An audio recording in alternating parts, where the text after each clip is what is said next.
देवेंद्र फडणवीस जी, महाराष्ट्र में डेवलपमेंट का आपका विजन क्या रहेगा? क्योंकि यहाँ इकोनॉमिक कॉन्क्लेव है, इसमें रेस टू द टॉप 3 है, उसमें महाराष्ट्र का बहुत बड़ा योगदान रहेगा।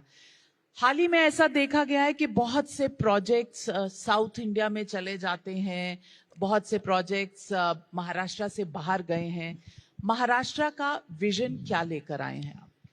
पहले तो मैं कहना चाहता हूं कि प्रोजेक्ट महाराष्ट्र के बाहर जाते हैं मिथ है। देखिए, पहली बात तो हमने समझना चाहिए कि देश में कम से कम 12 स्टेट्स ऐसे हैं जो अच्छा परफॉर्म करते हैं, जो कॉम्पीट करते हैं, तो किसी ना किसी स्टेट को प्रोजेक्ट मिलेगा। ऐसा नहीं कि सारे प्रोजेक्ट महाराष्ट्र को मिलेंगे, लेकिन बावजूद उसके महाराष्ट्र नंबर 1 है। आप देखिए, आज अगर हम लोग एफडीआई की बात करें तो अभी फर्स्ट क्वार्टर जब आया था तो एफडीआई में, देश में जितना एफडीआई आया उसका 52% एफडीआई महाराष्ट्र में आया है। हम लगातार नंबर 1 पर है। 2015 के बाद केवल अगर महाविकास आघाड़ी के 2 साल छोड़ दे तो एफडीआई में हम नंबर 1 है। और अभी तो 6 ही महीने में, 2 क्वार्टर में हम लोगों ने पिछले साल के 90% को अचीव कर लिया है। तो हम लोग एक रिकॉर्ड एफडीआई में इस साल बनाने जा रहे हैं।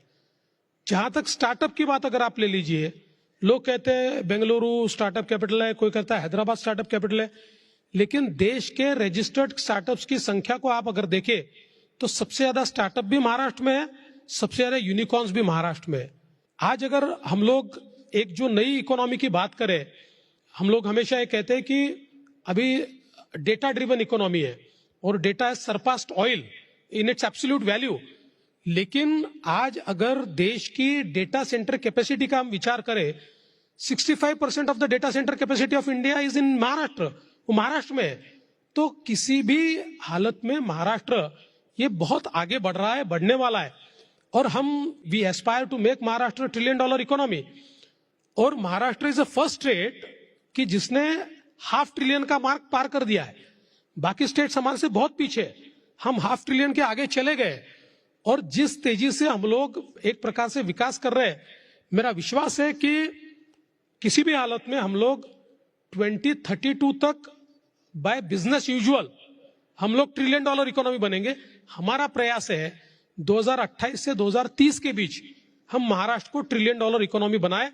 उसका एक बड़ा रोड मैप हमने तैयार किया है। एक हमने इकोनॉमिक एडवाइजरी काउंसिल तैयार की थी, जिसमें हमने 20 टॉप सीईओज को लिया था। टाटा के जो एन चंद्रशेखरन है वो उसके सीईओ, उसके प्रमुख थे। एक रोड मैप हमने तैयार किया है जिसमें कौन से क्षेत्र में निवेश होना चाहिए, कितना निवेश होना चाहिए, इंफ्रास्ट्रक्चर कैसा तैयार किया जाना चाहिए, डिजिटल इकोनॉमी कैसी तैयार करनी चाहिए। इसका सारा रोड मैप तैयार करके हम लोग आगे बढ़ रहे हैं।